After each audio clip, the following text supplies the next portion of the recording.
ठीक है। Special right triangles, इनके बारे में थोड़ा सा अपन पढ़ लेते हैं। अब क्या है देख, एम का मतलब measurement of angle V equal to 60 और यू वी इक्वल टू 18। ठीक है, राइट एंगल ट्रायंगल है ये वाला, इसमें ये 60 है और ये 18 है। बताना क्या है यू डब्ल्यू कितना है। तो यू डब्ल्यू तो ऐसे तो बता नहीं पाएंगे। देखो इसके लिए अपने को एक चार्ट है वो पढ़ना पड़ेगा स्पेसिफिक एंगल्स के लिए। ठीक है, तो वो अपन पहले पढ़ लेते हैं, इसी वीडियो में पढ़ लेते हैं। चलो इसमें अपन अब देखते हैं कुछ एंगल्स के बारे में, कुछ स्पेशल एंगल्स के बारे में। तो सबसे पहले तुमको ट्रिग्नोमेट्रिक रेशियोज को समझना पड़ेगा। ये क्या है अपने पास कोऑर्डिनेट एक्सिस के अंदर y, ये x, इस तरफ नेगेटिव x और ये माइनस y। ठीक है, यहाँ पे एक वन रेडियस का सर्किल ड्रॉ करते हैं। इसका रेडियस 1 मतलब r इक्वल टू 1 है और उसका सर्किल ड्रॉ कर दिया। x एक्सिस को बोलते हैं कॉस थीटा और y को बोलते हैं साइन थीटा। अपने कोर्स में सिर्फ 0 से 90 डिग्री तक की बात चल रही है, तो अपन सिर्फ 0 से 90 तक ही पढ़ेंगे।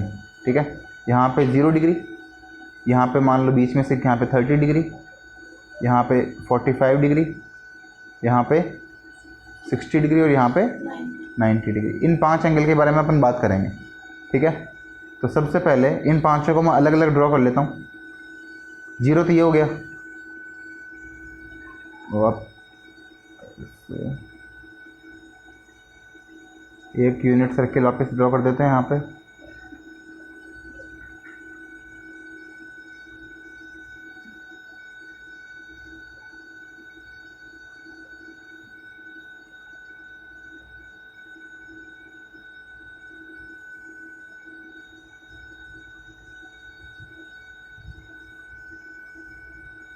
इन पांचों के अंदर अपने पास सबसे इम्पोर्टेंट तो ये सेकंड वाला है और थर्ड और फोर्थ ज़्यादा इम्पोर्टेंट है। मतलब ये दोनों भी हैं, ऐसी बात नहीं है, लेकिन ये जल्दी समझ में आ जाएंगे।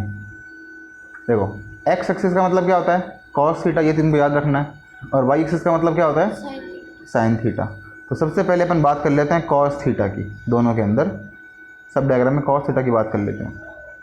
तो ब्लैक वाला है वो कॉस थीटा है। तो इस 0 डिग्री के ऊपर कॉस थीटा मतलब ये एक्स एक्सिस कितना बड़ा है, ये पूरा का पूरा ये एक्स एक्सिस है 30। इस पे आए तो एक्स एक्सिस थोड़ा सा कम हो गया ना, छोटा हो गया।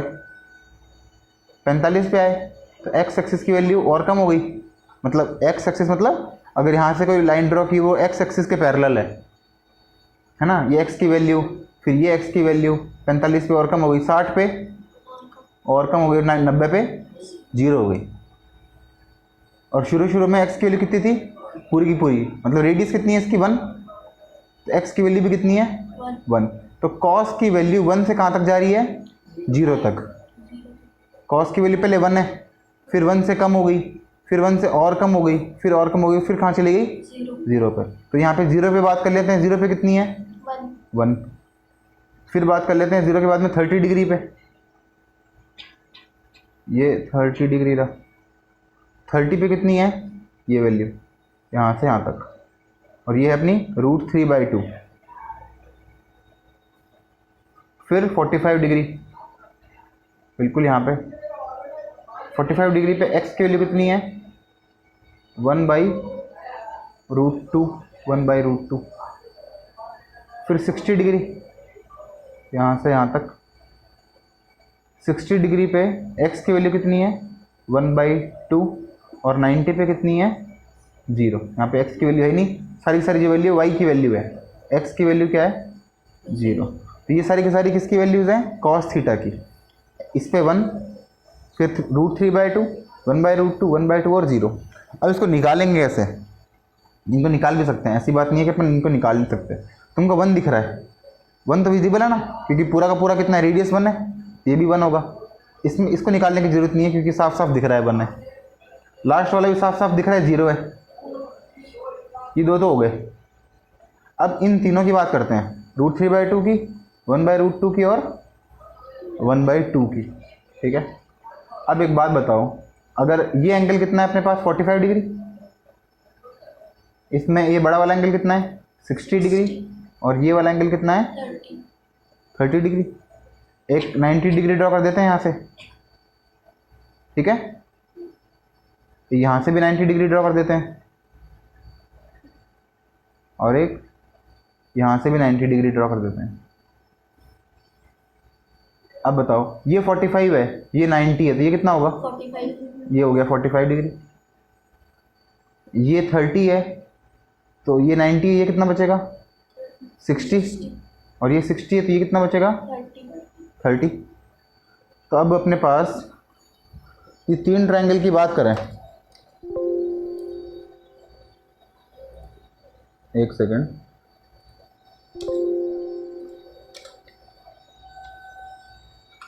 इसमें देखो कौन कौन से तीन ट्रायंगल, एक तो है अपने पास, ऐसे नहीं है, यहाँ पे 0 है, ये 30 है ना, और फिर 45, और फिर 60। ये तीन ट्रायंगल बन गए। रेडियस 1 है, इसकी रेडियस भी 1 है, और इसकी रेडियस भी 1 है, ये मानते हो। ये कितना है 30, ये कितना है 45, और ये कितना है 60। इस 45 के हिसाब से देखें, सबसे पहले 45 को लें।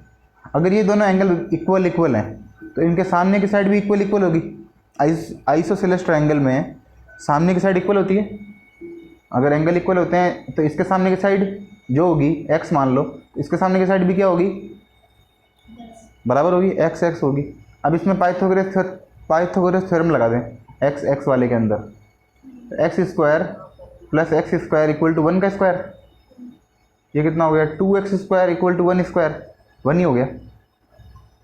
तो एक्स स्क्वायर इक्वल टू कितना हो गया 1/2, और रूट कर देंगे दोनों का, तो 1 का रूट तो 1 और 2 का रूट। तो 45 डिग्री के लिए तुमको पता चल गया x की वैल्यू कितनी आई 1/2।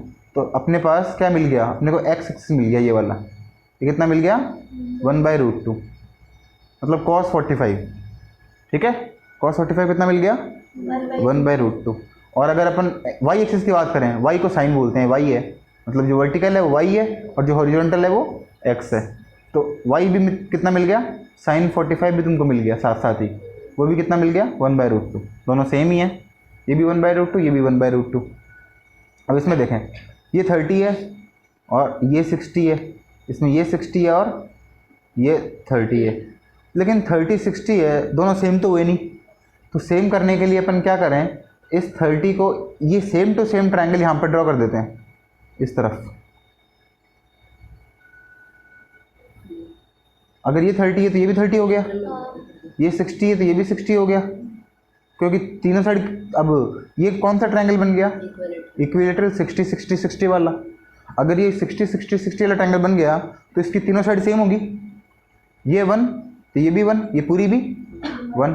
अब ये दोनों हाफ हाफ होंगे, ये कितना हो जाएगा 1/2, ये भी कितना हो जाएगा 1/2, ठीक है। ऐसे इसमें कर देते हैं ये काम, 30 इस तरफ ड्रॉ कर देते हैं, ये यहाँ पे ये 60 हो गया और ये 30, ये 1 और ये दोनों हाफ हाफ, ठीक है।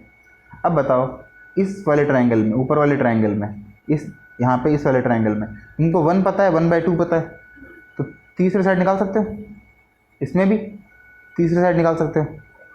तो वही, ये हाइपोटेनियस है 1 और ये परपेंडिकुलर है 1/2, तो 1 का स्क्वायर माइनस 1/2 का होल स्क्वायर का रूट, ये आ जाएगी p की value, h square minus b square या फिर h square minus p square, ये आ जाएगी बेस की वैल्यू, बेस मान लो एक ही बात है। तो b कितना आ गया रूट में, 1 का स्क्वायर 1, 1/2 का स्क्वायर 1/4, 1 और 1/4 का एलसीएम कितना आ गया 4, 4 में से बन गया 3, तो रूट में 3/4, तो 3 का रूट तो होता नहीं है, लेकिन 4 का रूट क्या होता है 2, तो क्या आ गया रूट 3/2। तो ये वाली वैल्यू कितनी आ गई रूट 3/2, और ऐसे ये वाली वैल्यू भी कितनी आ गई रूट 3/2, क्योंकि इसमें भी यही दोनों है 1 और 1/2 इसमें, इसमें भी 1 और 1/2 है, ठीक है। तो अब देखो, अगर कोई ट्रायंगल ये है, यहाँ पे 30 है और यहाँ पे 60 है और हाइपोटेन्यूस 1 है, तो छोटा वाला एंगल कौन है? 30। 30 के सामने वाला तो होगा हाफ, 1 का हाफ, और ये होगा √3/2, ठीक है, ये याद रखना है। अब पहले वाले डायग्राम में आ जाओ, इसमें देखो ये कितना बताया था मैंने? 30। तो 30 के सामने तो 1/2 और 60 के सामने ये वाला √3/2। तो इसमें x की वैल्यू क्या आ गई? √3/2, और इसमें x की वैल्यू कितनी आ गई? 1/√2 45 के लिए, और इसमें x की वैल्यू कितनी आ गई? 1/2। जी भैया, चलो कहाँ गए अपन? ये कितना हो गया? 1/2 और लास्ट वाला 0। अब ये तुमको साथ साथ याद भी करने पड़ेंगे, मैं तुमको इसकी टेबल बनाता हूँ और अपन टेबल याद करेंगे।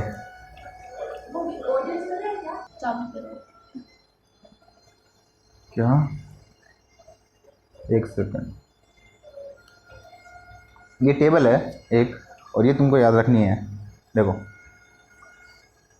अपन इसको निकाल तो लिया, सॉल्व तो कर लिया, लेकिन याद भी रखने पड़ेंगे, तो याद करवा देते हैं तुमको। सबसे पहले 0 डिग्री, फिर 30 डिग्री, 45 डिग्री, 60 डिग्री और 90 डिग्री। और यहाँ पे सबसे पहले अपने पास साइन थीटा, फिर कॉस थीटा,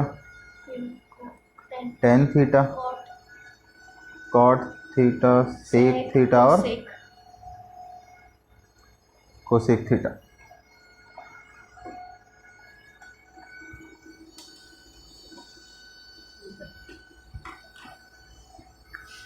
ठीक है। तब देखो साइन 0, साइन का मतलब वाई एक्सिस, ध्यान रखना, साइन का मतलब वाई एक्सिस और कॉस का मतलब एक्स एक्सिस। तो सबसे पहले इस डायग्राम को भी साथ साथ देखते चलो, यहाँ पे डायग्राम बना देता हूँ मैं एक। सबसे पहले साइन के लिए, तो अगर 0 डिग्री है तो इस कंडीशन में x की वैल्यू ये जो है y तो 0 है, तो y यहाँ पे 0। फिर जैसे जैसे अपन ऊपर जाएंगे, यहाँ पे 30 डिग्री, फिर 45 डिग्री, 60 डिग्री, 90 डिग्री, y बढ़ता जाएगा और x घटता जाएगा, है ना। तो y बढ़ रहा है धीरे धीरे, तो y कितना आ गया? पहले 0, फिर 1/2, फिर 45 पे भी निकाला था 1/√2, √3/2 और 1। यहाँ पे ऊपर जाके क्या हो जाएगा? देखो y एक्सिस पूरा हो गया, y एक्सिस यहाँ पे ऊपर तक चला गया 1 तक। अब जो cos 0 क्या होगा? देखो तुमको कल बताया था मैंने कि cos A इक्वल टू अगर साइन B है तो A + B 90 डिग्री होते हैं। तो अगर तुमको साइन 90 पता है तो उतना ही क्या होगा? cos 0, 90 का कॉम्प्लीमेंट्री 0 और साइन का कॉम्प्लीमेंट्री cos। मतलब अगर यहाँ से साइन से cos में चेंज कर देंगे तो इसमें से 90 कम कर दो, तो 90 में से 90 कम करे 0, तो साइन 90 किसके बराबर हो गया? cos 0 के। तो यहाँ पे 1 लिखा है, उसको यहाँ पे लिख दो, मतलब इसको चेंज कर दो, ये 1 यहाँ पे आ जाएगा, ये √3/2 यहाँ पे आ जाएगा, 1/√2 ऐसा कैसा यहाँ पे आ जाएगा, 1/2 यहाँ पे आ जाएगा और 0 यहाँ पे आ जाएगा। कॉस और साइन याद हो गए? मैंने तो सबसे पहले साइन याद करना है, साइन अगर याद हो गए तो बाकी सारे याद हो जाएंगे, क्योंकि बाकी सारे निकाल सकते हैं अपन। साइन की हेल्प से कॉस निकल गया, सिर्फ उल्टा कर दिया इसको। अब देखो कॉस और साइन का फॉर्मूला क्या होता है? P/H, और कॉस का फॉर्मूला होता है B/H। अगर मैं इन दोनों को डिवाइड कर दूँ तो नीचे वाला h कट गया, P और B बचा P/B, और P/B क्या होता है? tan theta. मतलब इन दोनों को डिवाइड करेंगे तो क्या मिलेगा? tan मिलेगा। तो 0/1 0, 1/2 और √3/2, 2 से 2 कट गया, 1/√3, ऊपर 1 नीचे √3, इसमें पूरा का पूरा कट गया 1, इसमें 2 से 2 कट गया, √3/1, √3/1 को √3 भी लिख सकते हैं, और नीचे 0 नहीं आना चाहिए। अपॉन में 0 आता है तो क्या बोलते हैं? इनफाइनाइट। अगर P/Q की फॉर्म में कोई चीज़ है और Q 0 है तो वो क्या है? इनफाइनाइट, है ना। तो ये क्या है? इनफाइनाइट मतलब नॉट डिफाइंड, इसको डिफाइन नहीं कर सकते, अनबाउंडेड है ये। अब कॉट और टेन आपस में कॉम्प्लीमेंट्री है, तो जो टेन की वैल्यू होगी उसको उल्टा लिख दो, इनफाइनाइट रूट थ्री 1/√3 और 0। ठीक है, अब ये तो इस तरह से उल्टा लिखा है कॉम्प्लीमेंट्री के हिसाब से, और एक होता है बिल्कुल इन्वर्स, जैसे 1/2 का उल्टा क्या हो गया 2/1, ऐसे उल्टा। एक तो अपन ने 1/2 यहाँ पे लिखा है, इसको 1/2 को यहाँ पे लिख दिया। एक तो अपन ने कॉम्प्लीमेंट्री के हिसाब से उल्टा किया, फिर एक पूरा उल्टा कर देंगे। तो पूरा उल्टा कब करेंगे, जब अपने को साइन जैसे कॉस का सेक करना हो। कॉस क्या होता है b/h और सेक क्या होता है h/b, उल्टा होता है ना, ऐसे उल्टा कर देंगे। तो 1 का उल्टा 1 ही होता है, 1/1 1। √3/2 का उल्टा 2/√3 2/√3, √2/1 तो बाई 1 लिखो चाहे मत लिखो, 2/1 तो 1 नीचे चाहे 1 लिखो चाहे मत लिखो। 0 का उल्टा नहीं 0 का उल्टा इन्फिनिटी, जैसे 0 है। ठीक है, अब इसको उल्टा करना है, मतलब ऊपर लिखना है। 0 का मतलब क्या है, एक तरह से 0/1, इसका उल्टा क्या हो गया 1/0। अब अपॉन में तो 0 होना ही नहीं चाहिए, अपॉन में 0 मतलब इनफाइनाइट, तो ये क्या हो गया इनफाइनाइट। अब ये किसका उल्टा हो सकता है, साइन का। या तो ऐसे उल्टा कर दो, और या इसको ऐसे लिख दो, सेक को ऐसे लिख दो, ऑपोजिट करके लिख दो, पीछे से चालू कर दो। तो इनफाइनाइट 2/√3 और 1। ठीक है, इसका स्क्रीनशॉट भी ले लो और इसको लिख भी लो।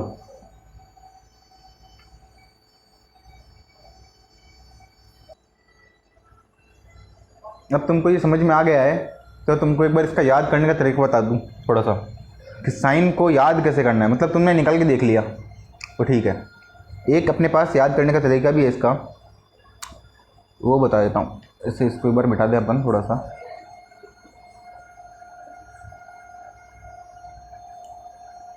ठीक है, सबसे पहले क्या निकालना है, साइन,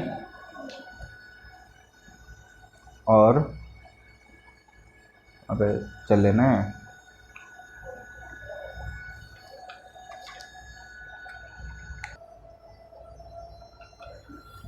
देखो काउंटिंग में सबसे पहले क्या लिखते हैं अपन, 0, काउंटिंग करते हैं ना, 0, फिर 1, फिर 2, 3 और 4। तो 0 1 2 3 4 लिख दिया। इनमें सबसे बड़ा कौन है, 4। इन सब को 4 से डिवाइड कर दिया, divide by 4 divide by 4 divide by 4, और सबका रूट कर दिया, रूट और तो 4/4 कितना हो गया 1 का रूट 1। √3/4 तो √3 का तो √3 और 4 का 2/4 कितना हो गया पहले 1/2, रूट है ही, 1 का रूट तो 1 और 2 का रूट √2। इसमें 1 का रूट 1, 4 का रूट 2, 0/4 कितना हो गया, और 0 का रूट भी 0, तो 0 1/2 1/√2 √3/2 और 1। ओके, तो इसका याद करने का तरीका है। और साइन आ गया तो बाकी आगे वाले सारे आ जाएंगे। ठीक है, अब अपन क्वेश्चंस कर लेते हैं। 60 डिग्री दे रखा है एंगल बी। अब बताओ x निकालना है। अब x P ये कौन है, p 90 के सामने H तो p और h कौन से फॉर्मूले में होते हैं, साइन साइन कितना है 60 डिग्री। साइन 60 का फॉर्मूला क्या होता है, p/h x/18। अब साइन 60 की वैल्यू कितनी होती है, अभी निकाली है अपन ने। साइन 60 की वैल्यू √3/2 है ना, एक बार कॉपी में देख के बता दो। साइन 60 √3/2 और इक्वल टू x/18। 2 से 18 कट गया 9 बार, और 9 यहाँ पे चला गया मल्टीप्लाई में, तो x इक्वल टू कितना आ गया यहाँ से 9√3 डी। फिर से समझाऊँ, देख अपने पास एक ट्रायंगल है, उसमें एक दे रखा है 60 डिग्री। 60 के सामने पता नहीं है क्या है, और 90 के सामने पता है 18 है। तो बात किसकी कर रहे हैं, p और h की। तो p और h कौन से फॉर्मूले में आता है, साइन में, साइन के लिए एंगल कितना है 60, साइन 60 की वैल्यू कितनी होती है, और साइन वैसे क्या होता है पी अपॉन एच, तो पी क्या है इसके लिए एक्स, और एच क्या है इसके लिए 18। अब इसको सॉल्व कर लो, 2 से 18 काट दो, या फिर 18 में यहाँ ले जाओ डायरेक्ट ही, 18 को यहाँ ले जाओ मल्टीप्लाई में, अब काट दो 2 से 18, 9, 9 इंटू √3, 9 √3, ठीक है। इसको देखो 60 दे दिया, तो 60 के सामने P, 60 के पास में B, और 90 के सामने H, ठीक है। तो P तो काम नहीं आ रहा, B और H काम आ रहे हैं, तो B/H कौन होता है cos कितना cos 60, cos 60 equal to B/H, cos 60 की वैल्यू 1/2, और B कितना है और H कितना है H, तो H ही है, x को यहाँ पे ले जाओ और इसको यहाँ पे ले आओ, x यहाँ पे गया x और 2 यहाँ पे गया 4√3, ठीक है। आगे देखो ये 3 है और ये भी 3 है, अगर ये दोनों एंगल सेम है, मतलब थोड़ी साइड सेम है, तो इसका मतलब, और ये 90 डिग्री है, आइसोसेलेस ट्रायंगल होगा, ये दोनों कितने कितने होंगे 45 के, ठीक है। तो निकालना क्या है x, तुम डायरेक्ट भी निकाल सकते हो पाइथागोरस थ्योरम से, 3 का स्क्वायर 9, 3 का स्क्वायर 9, 9 + 9 18, तो √18, या तो √18 लिख दो, ऑप्शन में नहीं है, डायरेक्ट तो नहीं है, इसको क्या लिखेंगे 9 × 2, और 9 का रूट कितना होता है 3, तो 3 को तो बाहर लिख दो और इसको अंदर छोड़ दो 3√2।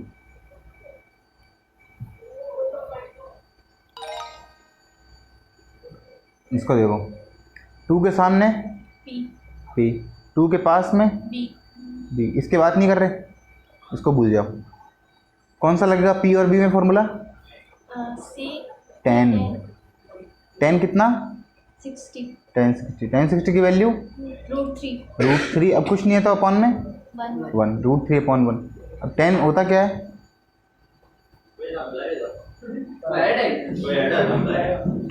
10 क्या होता है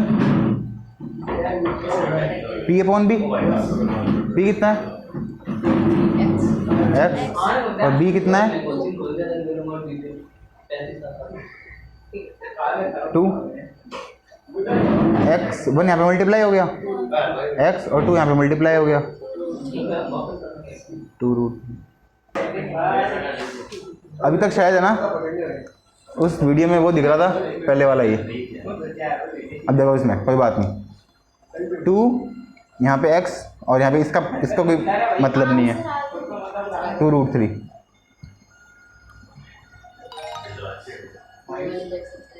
ठीक है। अब इसको एक बार वापस करना पड़ेगा ना,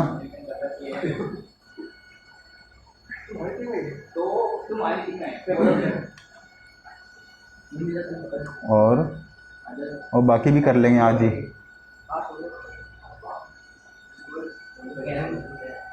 देखो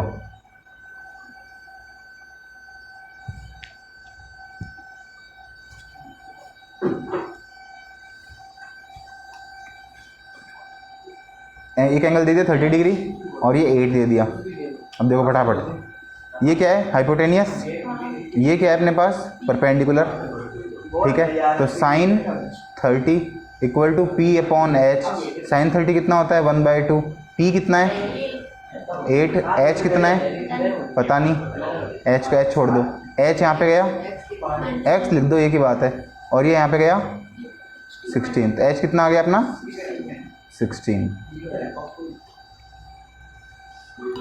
ठीक है। नेक्स्ट देखो फटाफट, ये बेस, अगर ये परपेंडिकुलर तो ये, और ये हाइपोटेनियस, तो B और H, तो cos 30 equal to √3/2 equal to B/H, B कितना है X और H कितना है 12√3, 12√3 के मल्टीप्लाई में चला गया, तो √3 इंटू 12√3/2 इक्वल टू X, इसको भूल जाओ, है ना, ये यहाँ पे चला गया मल्टीप्लाई में, और इसको चाहे यहाँ पे ले जाने की ज़रूरत नहीं है, 2 को अपॉन में ही छोड़ दो, 12 से 2 कट गया 6 बार, रूट 3 इंटू रूट 3 3, 3 इंटू 6 18।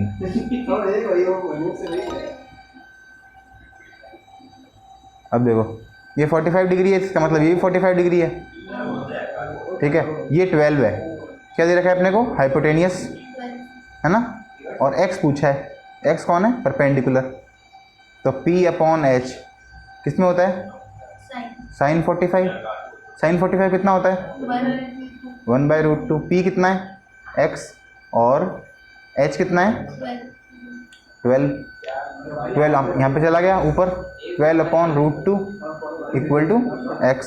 अब √2 नीचे है तो ऊपर नीचे √2 से मल्टीप्लाई कर दो, √2 इंटू √2 2 को 12 से काट दिया 6, तो कितना आ गया 6√2, ठीक है। मेन चीज़ तो ये है कि तुमको फॉर्मूला याद होने चाहिए बस। ये x इस एंगल के लिए ये क्या है, परपेंडिकुलर, ये बेस और ये हाइपोटेनियस। p और b की बात कर रहे हैं तो p अपॉन b किस में होता है, tan 30। tan 30 कितना होता है, 1/√3। p कितना है, 6√2 और b कितना है, x यहाँ पे चला गया और ये यहाँ पे चला गया, x इक्वल टू 6√2 इंटू √3, तो रूट वाले से मल्टीप्लाई होगा 6√6, ठीक है। आगे देखो, इसमें बताना है, वो सॉल्व करना है इसको नॉर्मली। तो 4 ऐसा कैसा, साइन 60 कितना है, √3/2 स्क्वायर, तो स्क्वायर प्लस सीक 60 कितना है, कॉस 60 का उल्टा, कॉस 60 कितना है, साइन 30 मतलब 2, तो 2 का स्क्वायर, ये कितना हो गया 4 इंटू इसका स्क्वायर 3, इसका स्क्वायर 4 प्लस इसका स्क्वायर भी 4 से 4 कट गया, 3 + 4 7। तो कुल मिला के तुमको वो टेबल याद हो जाएगी तो सारे क्वेश्चन भी तुमसे हो जाएंगे आराम से। सेक स्क्वायर 45, अब सेक किसका उल्टा होता है, कॉस का, कॉस 45 1/√2, तो ये इसका उल्टा हो जाएगा √2 का स्क्वायर प्लस कॉट स्क्वायर 45 1 का स्क्वायर, √2 का स्क्वायर 2 + 1 का स्क्वायर 1 3 2√3 tan 30 1/√3 1 माइनस 1/3 3 कैसे स्क्वायर कर दिया, 1 का स्क्वायर और √3 का स्क्वायर, √3 से √3 कट गया, ऊपर आ गया 2, अपॉन में आ गया एलसीएम आ गया 3 में से 1 गया 2। अब यहाँ पे ये 2 है और फिर अपॉन में 2/3 है, तो इसको ऐसे लिख दें 2 इसके नीचे कुछ नहीं है ना, इसके नीचे भी 1 लिख देते हैं, तो 2/1।